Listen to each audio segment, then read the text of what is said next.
For a sense of how this convention differs from earlier gatherings of the GOP and some issues of race swirling around this campaign, we sat with former chairman of the Republican National Committee, Michael Steele.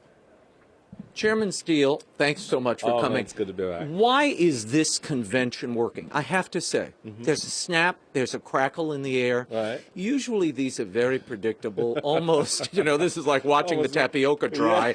Yeah. It's a little more exciting this week. It is. I think because it's the unconventional convention, because we have an unconventional nominee. Who comes out on the first night of the convention? Blue smoke. The whole silhouette. Like Elvis or WWF. It's like a Michael Jackson video. Yeah. And you're sitting there going, what? And it's just that sort of, expectation, okay, what's going to happen next? Now, having said that, there is also on the floor, and I'm sure you've picked this up as well, a certain sort of pall that's there because there's still this tension among a number of the delegates over what transpired on Monday with the vote on the rules. Right.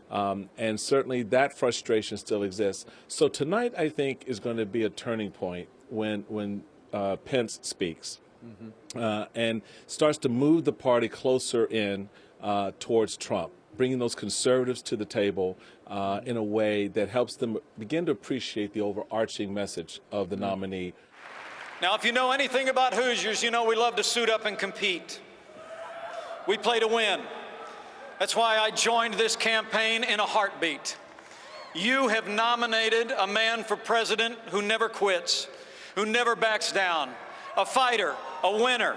Until now, he's had to do it all by himself against all odds. But this week, with this united party, he's got backup. And on November 8th, I know we will elect Donald Trump to be the 45th president of the United States of America.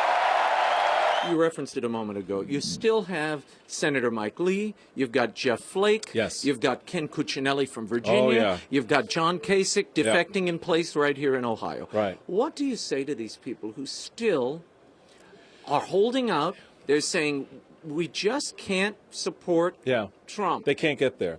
I think, I appreciate where they are. I really do. Everyone's going to make their own personal choice and decision, whether you're an elected official or an activist, come this November. My hope is that they reconcile in some way. I don't think they will. We have to move on. Can you win without them? I think you can. I think you can, because he did. He won the primary without them. He got more votes than any Republican in the history of the party without them. So from Donald Trump's perspective, he's pushing in a different direction. I want to talk for a moment about Ben Carson. Yes. Dr. Ben Carson spoke here earlier in the week. Yep. There was a lot of talk going into this convention, and even as it began, where people of faith and faithful voters said, wait a minute, there's nothing here for us. Nobody's saying anything even remotely related to the issues that we hold dear. Right. Ben Carson gets up and he mentioned faith, but then he said, yeah, he brought up Lucifer and said Hillary Clinton affirms or somehow acknowledges Lucifer via Saul Alinsky. Right, okay? Now, okay, there's a roadmap for that. Play? There's a how roadmap does for this that, I'm play sure. to faith-inflected and faith-driven voters? Does it have any influence? I will be honest on that point, and I think it's an excellent question simply because I don't think it has that much of a sway, because I don't think people make that leap. I would bet that if you lined up 10 people and asked them about the forward to, Saul's book, Alinsky's book, for Radicals. Rules for Radicals, they would know it referenced, Well, that was Lucifer. apparently Ben Carson, apparently that was a riff. That was off script. Right. So he just kind of tossed that in. Which a number of people have done this week. Rudy Giuliani went way off script. Oh, yeah, as did Chris Christie a little bit. Right.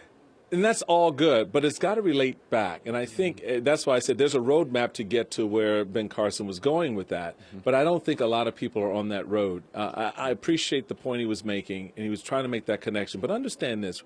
When it comes to Christian voters, evangelical voters, so far as we've seen, they're supporting Trump not because he's super Christian, not because he's a good Christian. Right. They're supporting him because there are other things in their life that matter equally, or not more, but equally as much, or as important to them, because their husband, their wife, family members been unemployed for a long time. They're not on good footing. They're fearful of where the country is headed overall. So he's making an appeal, as we've seen through the primary, in a different direction. I think what Ben Carson was doing is kind of doing the old wraparound. So let me bring it home for you. Yeah. So you fully understand why what he's doing is so important. He has gone on record, Donald Trump, as saying he would protect Christian minorities. Yes. He's going to fight ISIS.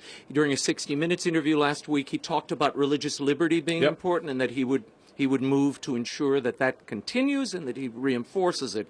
Is that enough? Given the numbers we're seeing among the evangelicals seem to be moving his way. Right. The Catholic voters, only 19% 19%, support. yeah. In the Pew survey. And Catholic voters are an interesting voting bloc because It's a swing vote. it's a swing vote, and they rely less on the metrics that evangelicals do. All right, so evangelicals are looking in traditional races, looking at that Christian value system. Catholic voters consider that, but they also consider your view on climate change, your view on the economy. So it's a very different piece for them. But you raised, I think, an important point to sort of capstone the discussion on this particular vote. They know, they feel in their gut that of all the candidates, certainly this was true in the primary, he would be the one who would fight the hardest for them.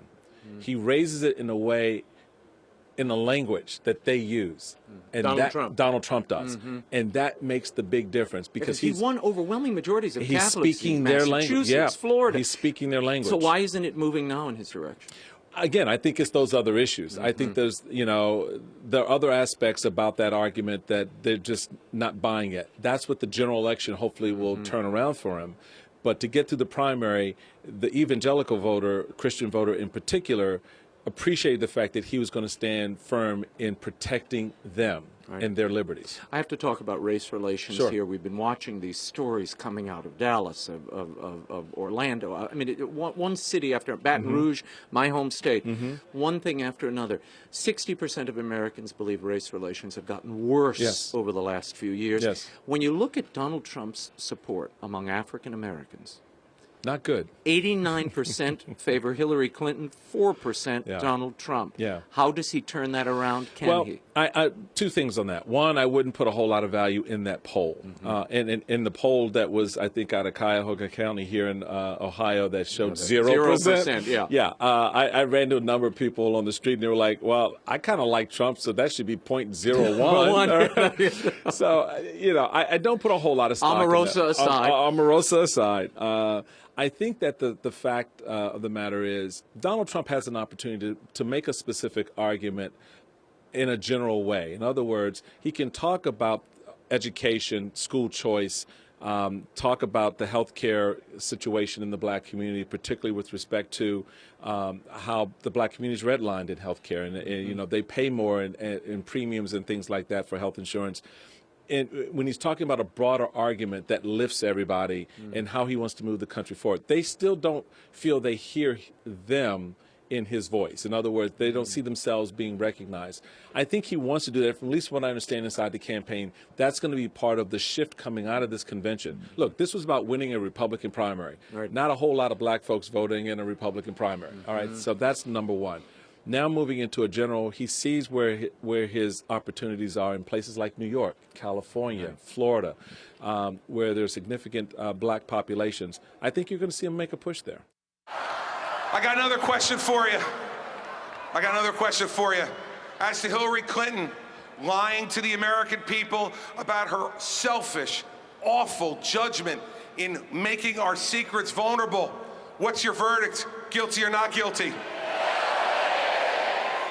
Now, time after time, the facts, and just the facts, lead you to the same verdict, both around the world and here at home. In Libya and Nigeria, guilty. In China and Syria. In Iran and Russia and Cuba. And here at home for risking America's secrets to keep her own and lying to cover it all up. This convention, a lot of it, has focused on Hillary Clinton. Convicting Hillary Clinton, calling out Hillary Clinton and her record. She has a record. Donald Trump doesn't. He was in the private sector. When does that turn take place, and what form do you think it will take? How does it look from your perspective?